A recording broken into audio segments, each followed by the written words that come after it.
기드온에 대해서 우리 함께 살펴보려고 하는데요. 여호수아 시대는 하나님께서 명령하신 대로 가나안 땅에 들어가서 그 땅을 정복했고 그 땅을 분배했습니다. 그리고 이어서 사사 시대는 이 특정 지역에 분배받은 그 땅을 이제 실제로 점령해서 그 안에서 완전히 자신의 것으로 만드는 이러한 과정이 바로 이 사사 시대입니다. 그러니까 우리가 사사 시대라고 하면은 이렇게 생각해 보면 들어가서 정복하고 분배하는 것까지는 그래도 쉽습니다. 그런데 이제 실제로 그 땅에서 터를 잡고 그 유목민으로 살았던 그들이 그 땅에 농사를 지어야 되고 또 그 땅에 정복을 했지만 아직 남아있는 이방인들, 그 이방 민족들을 완전히 쫓아내며 거기에 이제 자기들이 터를 잡아야 되는데 이미 터를 잡고 있는 그 사람들 틈에 들어가서 터를 잡는 거란 그렇게 쉬운 일이 아니라는 겁니다. 그렇게 들어가서 터를 잡는데 일부 이방 민족들이 죽어도 못 나가겠다고 그렇게 버티면서 이스라엘 민족들과 이제 타협을 하는 겁니다. 우리를 살게만 해주면 너희의 종이 되어서 너희에게서 이렇게 섬기겠다. 그렇게 해서 이스라엘 백성들도 그 땅을 실제로 막 정복하고 그 땅을 완전히 장악하려고 하다 보니까 힘이 드니까 타협이 들어오니까 거기에 타협을 하기 시작하는 겁니다. 그런데 그렇게 타협을 해서 살아가는 부분이 있지만 조금 시간이 지나니까 이제는 역정복이 되는 겁니다. 이게 사사시대의 모습입니다. 그들은 나름대로 정복했고 정착했다고 생각했지만 그러나 그 가운데 남아있던 이들에 의해서 역정복이 일어나는, 그러니까 이 사사시대는 계속 발전해가는, 점점 성장해가고 발전해가는 시대가 아니라 점점 퇴보해가는 시대가 이 사사시대였던 것입니다. 여러분, 우리가 생각해 보십시오. 경제나 모든 것들이 안정되고 발전되는 사회 속에서 사는 삶과 모든 것이 불안하고 불안정되고 계속 퇴보하는 그러한 사회에 사는 삶, 여러분 두 가지의 삶을 비교해 보면 참 차이가 많이 날 겁니다. 어쨌든 내가 잘났든 못났든 성장하는 사회, 사회가 점점 좋아지는 사회, 경제가 점점 발전되어지는 사회 속에 있으면 나도 그래도 살만할 겁니다. 그런데 내가 아무리 잘나도 점점 퇴보하는 그 사회 속에 있으면 우리의 삶 역시 같이 퇴보하게 되는 겁니다. 이런 어려운 시기가 사사시대고요. 그 시대에 활동했던 선지자, 그 사사들이 바로 12명이 있었습니다. 성경은 12명의 사사를 이야기하는데 그 중에 가장 대표적인 사사라고 이야기하면 오늘 우리가 함께 볼 이 기드온입니다. 여러분, 기드온은 우리가 많이 알고 있기 때문에 많은 일들을 제가 이야기하려고 하지 않습니다. 그런데 이 기드온의 일들을 우리가 살펴보면서 정말 그에게 아쉬운 점이 있다라는 생각이 저는 들었습니다. 그래서 오늘 기드온의 아쉬운 점이라고 하는 이런 제목으로 함께 말씀을 나누려고 하는데요. 여러분, 기드온이 그 사사로 발탁되는 그 배경은 미디안이 그들을 공격하고 있었습니다. 여러분, 그때마다 시대마다 이스라엘 백성들을 괴롭히고 이스라엘 백성들을 착취하던 민족들이 달랐습니다. 근데 이 기드온이 사사가 되는 그때에는 누구였냐면 미디안이라는 나라가 바로 이스라엘 사람들에게 와서 착취를 하는 겁니다. 근데 착취를 해도요, 참 얄밉게 착취를 하는 게 미디안 사람들이었습니다. 가만히 보고 있습니다. 이스라엘 백성들이 농사하고 하는 모습을 가만히 보고 농사를 잘 짓고 있는 거 보고 있다가 풍성하게 있고 그것을 추수할 때가 되어서 추수를 딱 하고 나면 와서 싹 빼앗아 가는 겁니다. 그러니까 참 얄밉게도 열심히 땀을 흘리면서 이거를 거둘 때 우리는 풍족해지고 풍성해질 거야, 어떤 꿈을 꾸면서 그것을 쫙 가꾸었고 그리고 곡식을 거두어 드리는데 거두어 드리는 그 시기에 와서 다 모든 것을 빼앗아 가는 겁니다. 이런 상황 속에 있을 때, 이런 고통 속에 있을 때 하나님께서 이스라엘 백성들을 꺼내주기 위해서, 그 고통에서 건져주시기 위해서 기드온을 택하시고 세우신 겁니다. 여러분, 기드온을 세우시는데 하나님께서 기드온을 세우는 그 장면을 보면요, 6장 12절을 보면 이렇게 기드온에게 하나님이 나타나고 하나님께서 그에게 큰 용사여 여호와께서 너와 함께 계시도다라고 합니다. 여러분, 기드온이 큰 용사는 아닙니다. 우리가 알고 있는 것처럼 그도 숨어서 타작을 하다가 이 여호와의 천사를 만나는데, 그것도 그냥 밀을 타작하는 그런 타작 장소가 아니고 포도즙틀을 타는 그러한 곳에서 몰래 숨어서 타작하고 있는 그때 하나님의 천사가 그에게 나타나서 큰 용사여 여호와께서 너와 함께 하신다라고 말씀하시는 겁니다. 그러면서 16절을 보면 하나님께서 내가 반드시 너와 함께 하겠다라고 약속하십니다. 여러분, 이 내가 반드시 너와 함께 하겠다라고 하는 이 반드시 너와 함께 한다는 이 부분을 원어로 보면요, 하나님이 모세를 부를 때 그 떨기나무 불꽃 사이에서 부르실 때 나는 스스로 있는 자라고 말씀하신 그 하나님의 모습과 동일한 모습을 보여주고 있습니다. 그래서 내가 할 때 내가 반드시라고 하는 이렇게 해석된 이 부분이 스스로 있는 자인 내가 반드시 너와 함께 할 것이라고 이렇게 말씀하고 있는 겁니다. 그처럼 모세를 부를 때처럼 하나님께서 기드온을 불러주신 것입니다. 이렇게 기드온이 부름을 받았는데요, 하나님의 부름을 받아서 그가 각 족속에게 전가를 보냅니다. 이 미디안 사람들을 대적할 그러한 군대가 필요하고 내가 앞장설 테니까 너희들이 나에게로 나오라라고 이렇게 각 족속의 각 지파에 전달을 보냈는데, 그렇게 나온 숫자가 32,000명이었습니다. 32,000명이 기드온에게 나오는데 기드온은 생각하는 겁니다. 내가 정말 할 수 있을까? 하나님의 뜻이 무엇인지는 봤습니다. 그런데 확신이 들지 않으니까 하나님 앞에 구하는 겁니다.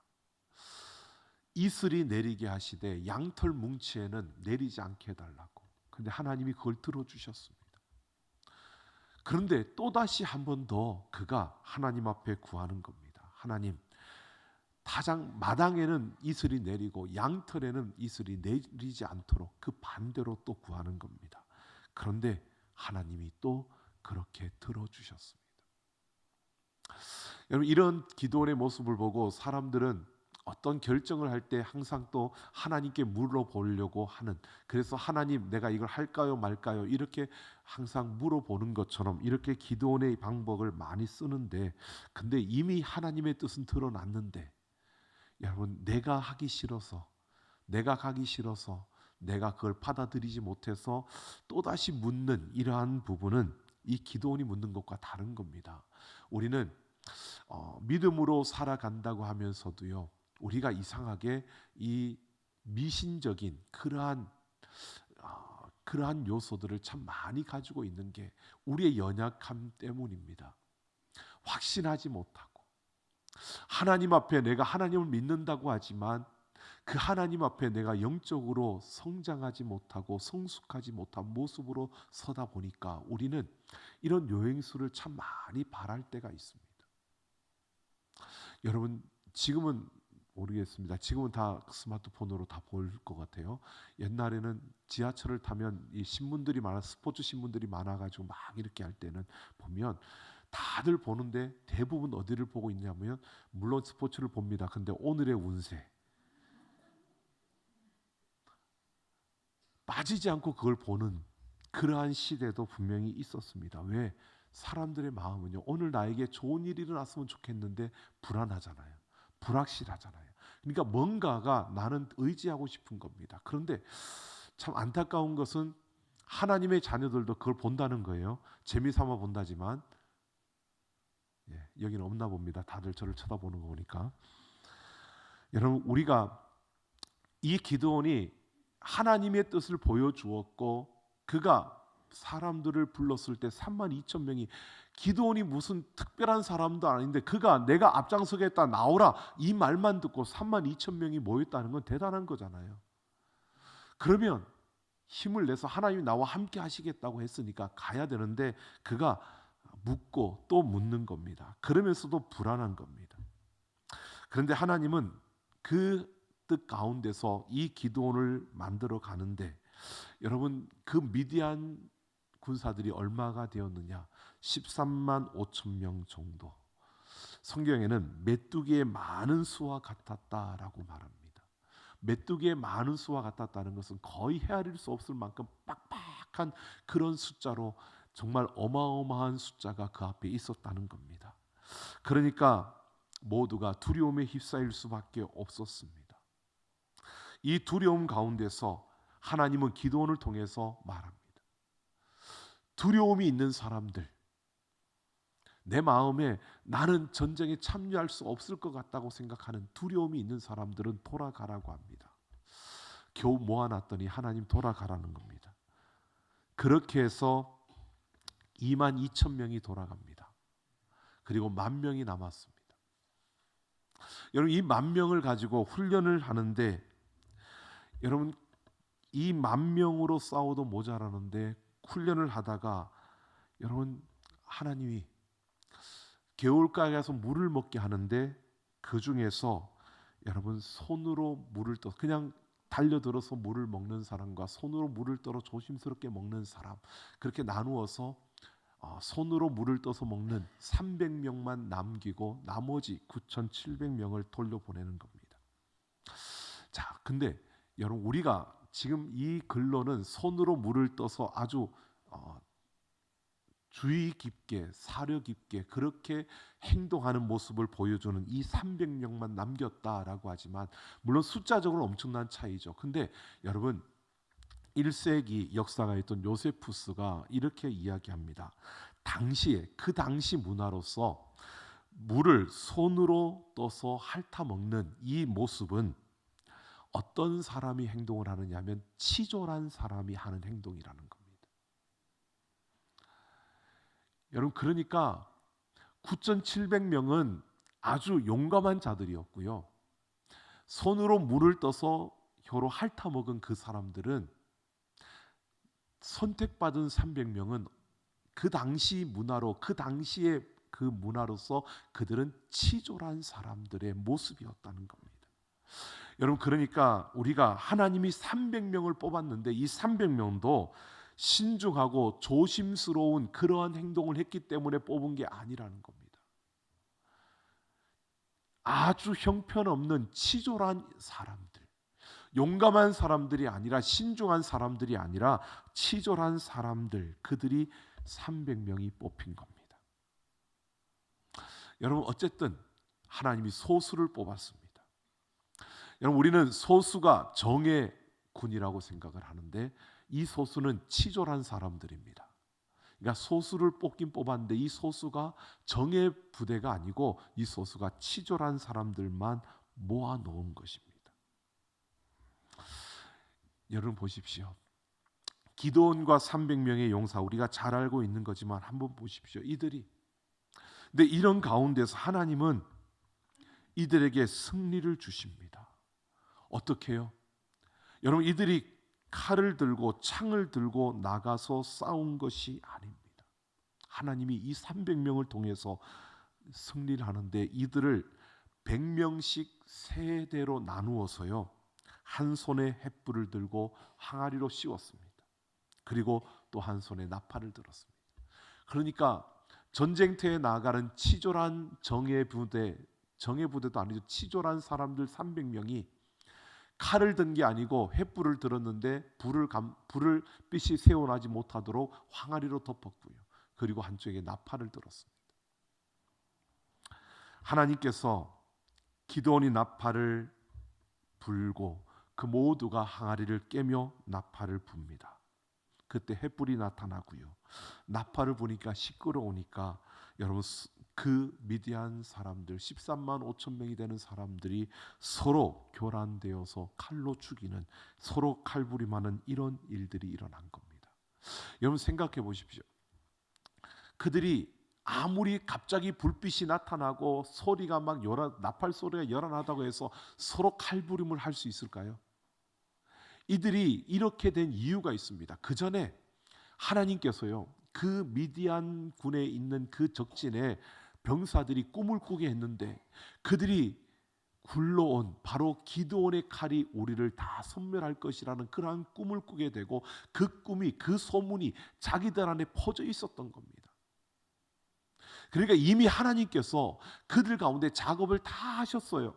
그들 안에 두려움을 갖도록, 그래서 기드온에 대한 두려움을 갖도록 다 작업을 해놓으시고, 횃불을 깨고 나팔을 부니까 이들이 그 두려움이 드러나면서 서로 칼로 죽이는 이러한 일이 일어나게 된 겁니다. 여러분 생각해 보십시오. 이 300명의 용사들, 치졸한 자들, 자기들이 생각해도 자기들은 이 전쟁에서 이길 만한 일을 한 적도 없고 또 그럴 만한 모습도 아닙니다.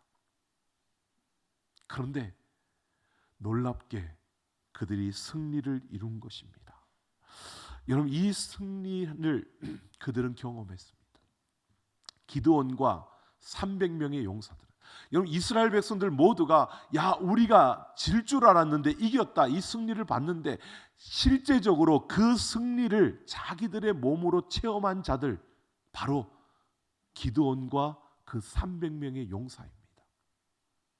자, 이들의 모습을 한번 보십시오. 오늘 27절을 보면 승리한 후에 승리의 전리품으로 에봇을 만들고 있습니다. 에봇은 제사장이 입는 옷입니다. 그런데 기드온이 놀랍도록 아름답게 만들었다라고 합니다. 그래서 온 이스라엘이 그것을 음란하게 위함으로 그것이 기드온과 그의 집에 올무가 되니라라고 말합니다. 여러분 에봇을 음란하게 위하였다라고 하는 것은 하나님을 섬긴 것이 아니라 바로 그 옷을 섬겼다는 겁니다. 에봇을 너무 아름답게 만들었는데 그러다 보니까 이스라엘 사람들이 하나님을 섬기는 게 아니라 그 에봇을 섬겼다는 겁니다. 여러분 기드온의 행동이 이스라엘 백성들로 하여금 하나님을 보지 못하도록 만들어 버린 겁니다. 여러분 기드온이 왜 이렇게 했을까요? 그리고 28절을 보면 기드온이 사는 40년 동안 그 땅이 평온하였다. 일시적이지만 평온했다라고 말합니다. 여러분 평온했다고 해서 기드온이 잘했다라고 하는 이야기가 아닙니다.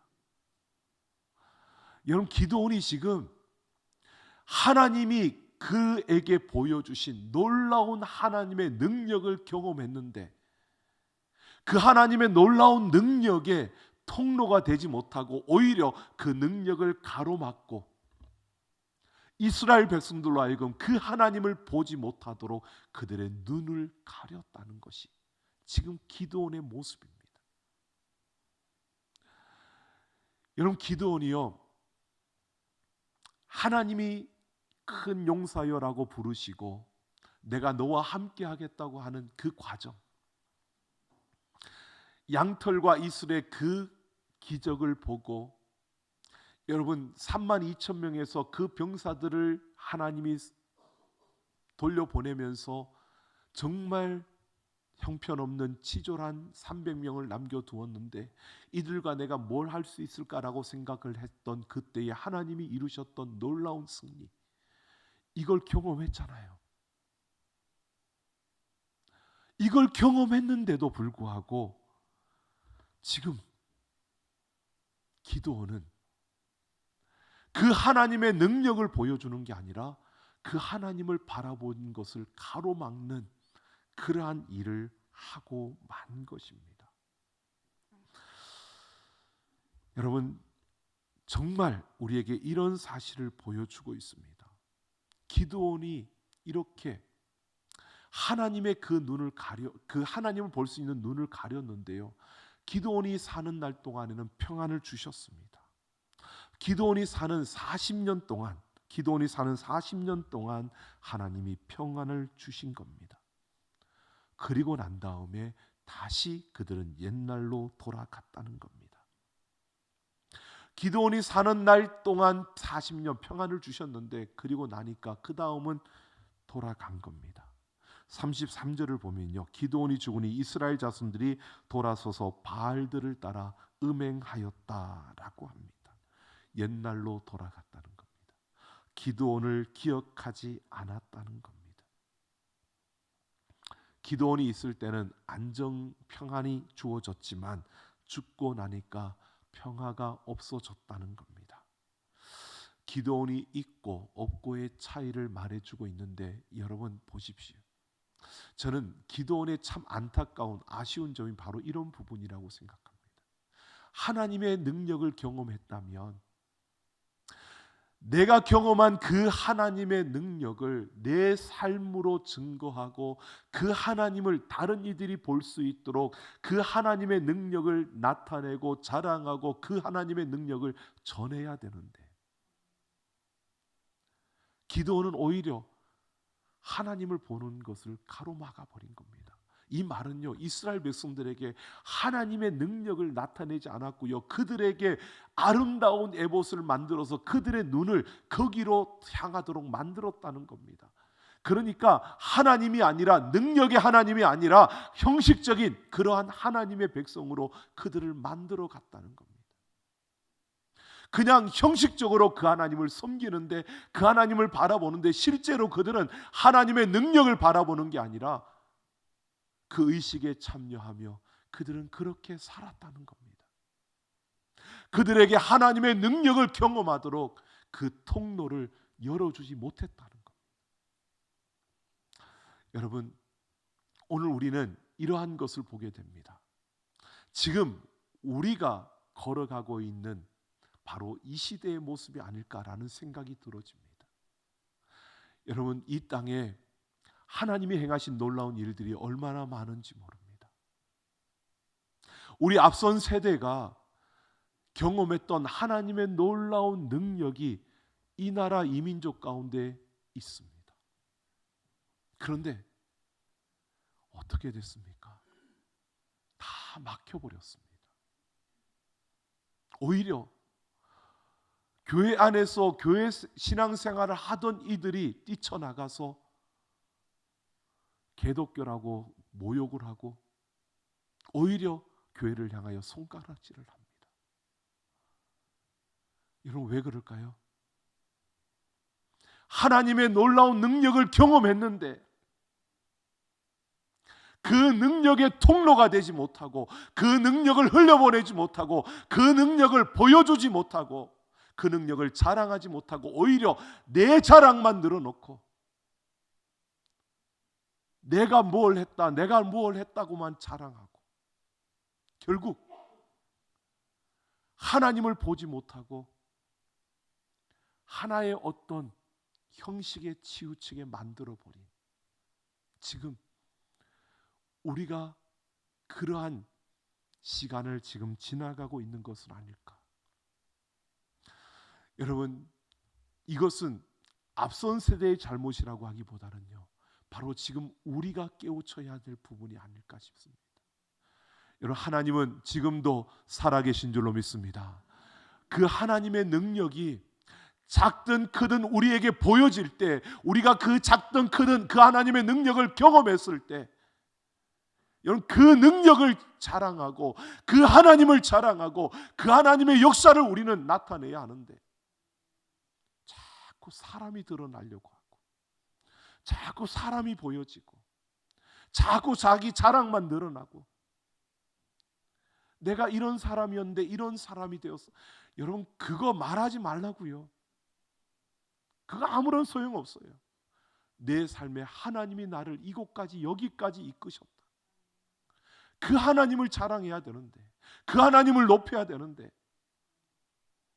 우리가 그러지 못하면요, 이 기드온처럼요, 내가 사는 날까지는 평온할 수도 있습니다.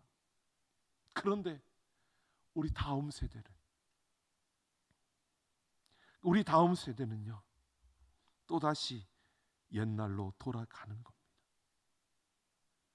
하나님을 알지 못하는 세대로 일어서게 되는 겁니다.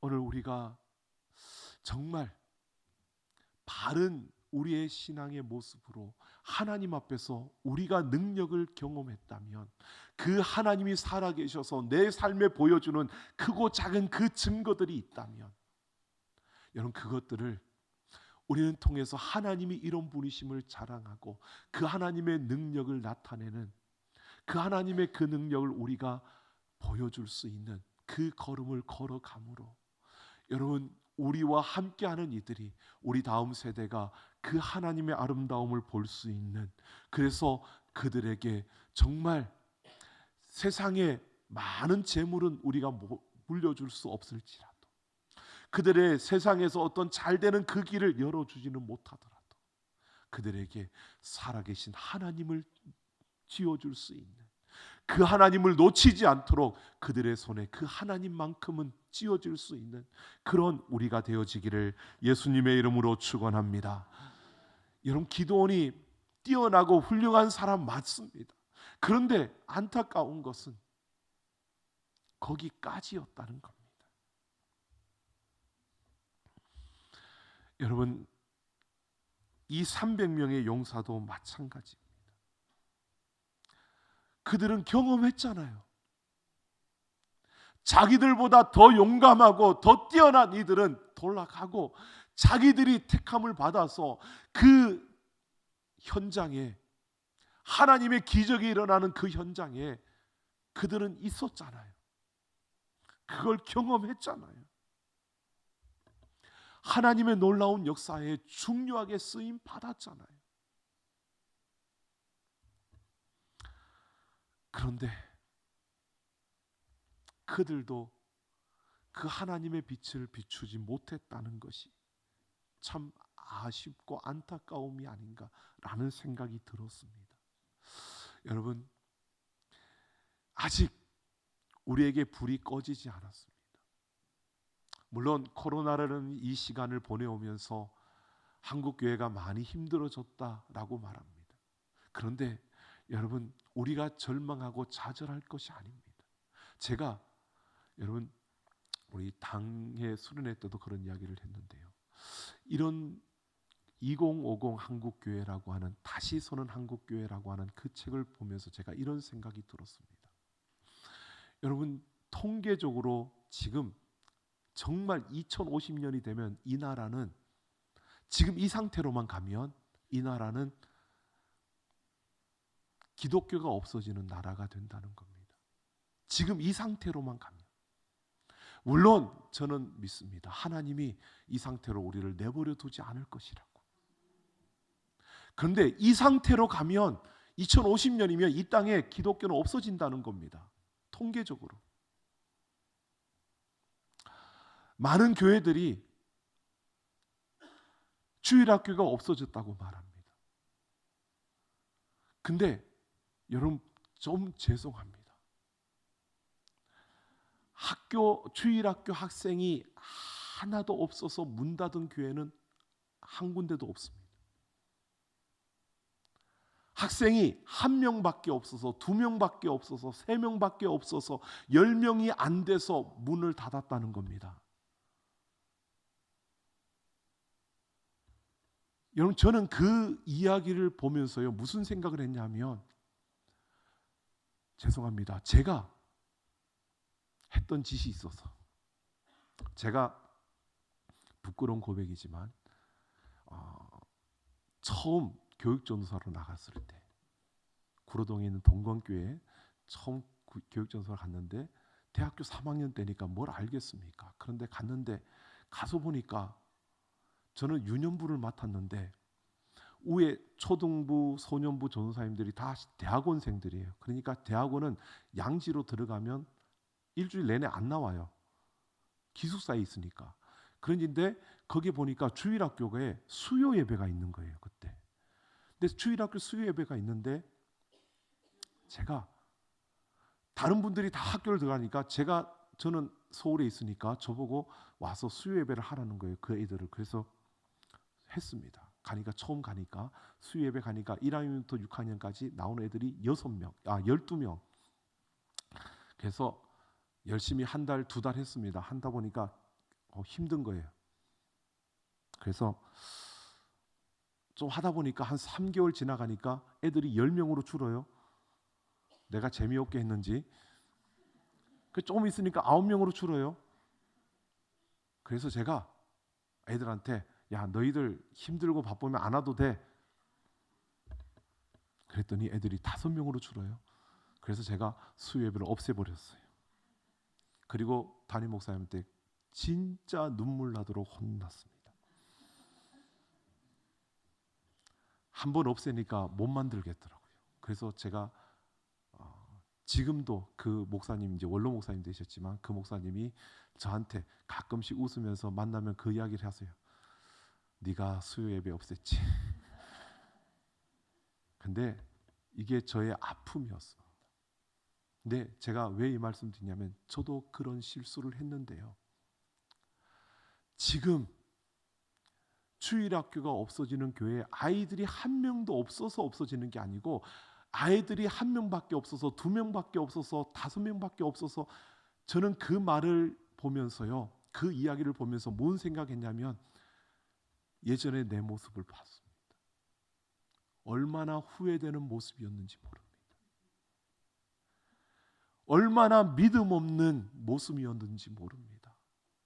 한 명이라도 있다면 안 없애야지요. 하나님이 그 한 명을 통해서 어떻게 하실지를 기대하고 기도하며 그 한 명을 살려야 되는 거죠. 근데 우리는 어떤 생각을 하느냐면 제가 예전에 그랬던 것처럼요. 3명밖에 없어 안 돼. 5명밖에 없어 안 돼. 이미 우리 안에는 부정적인 사고가 가득 차 있는 겁니다. 안 된다고 생각하는 겁니다. 내가 하나님을 믿는다고 말하면서, 죄송합니다, 제가 전도사면서도 그랬어요.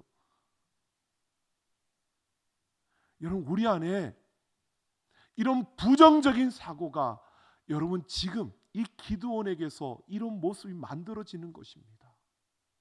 하나님이 나에게 보여주신 그 능력으로 하나님 앞에서 내가 하나님이 이루시는 역사들을 봤다면 그 하나님을 드러내고 그 하나님을 자랑하고 그 능력을 나타내야 되는데 현실로 돌아오니까 아니야, 이것밖에 안 돼. 이 부정적인 생각이 먼저 앞서는 겁니다. 이것밖에가 아니라 이렇게 주신 겁니다. 이걸 통해 하실 하나님의 일들이 있다는 것을 기대하며 주신 그것에 감사하며 이것을 통해 하실 하나님의 능력을 기대하며 나아가지 못하고요. 이것밖에 안 된다고 생각하는 겁니다.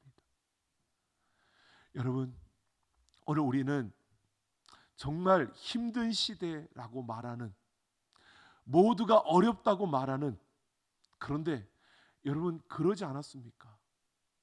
예전에 IMF 뭐 이런 시대 때도요, 한국 교회는 할 수 있다, 할 수 있다 그리고 외쳤는데 이번 코로나를 지나면서 우리는 어떻게 됐습니까?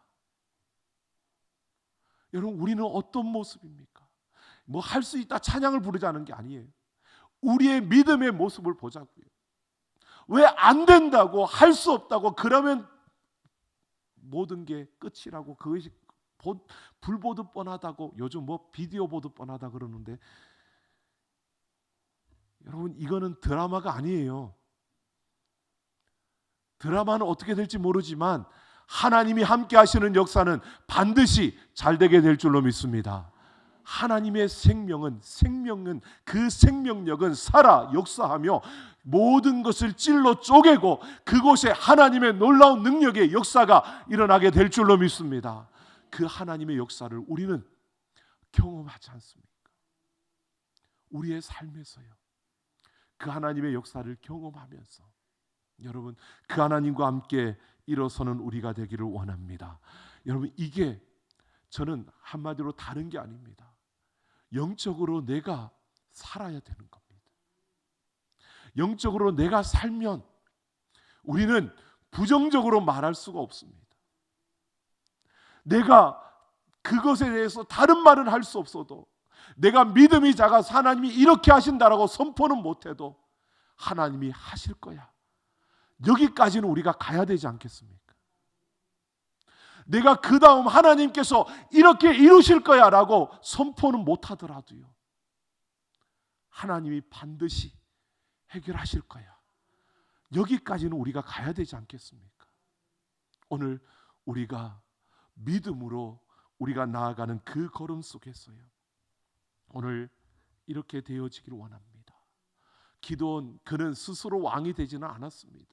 하나님이 왕이라는 것을 분명히 알고 있었습니다. 하지만 그 놀라운 믿음에 하나님의 능력의 역사들을 경험한 그가 사는 날까지만 평온했고, 기드온이 사라지고 난 다음에 다시 그 땅에 어둠이 드려졌습니다. 여러분, 우리가 사는 날 동안 평안한 게 아니고요, 우리가 밟은 모든 땅이 주님 오시는 그날까지 밝아지고 그곳에 생명의 역사들이 일어나도록, 여러분, 내가 그곳에 있든 없든 하나님의 놀라운 은혜와 능력의 역사가 일어나도록, 나를 통해서 역사하셨던 그 하나님이 또 다른 누군가를 통해서 그 땅에 역사하도록 우리는 그곳에 디딤돌이 되고 통로가 되어지는, 그래서 하나님의 능력만을 자랑하며 그 하나님의 영광을 맛본 자답게, 그 하나님의 능력을 맛본 자답게 이 땅을 살아가는 우리가 되기를 예수님의 이름으로 축원합니다.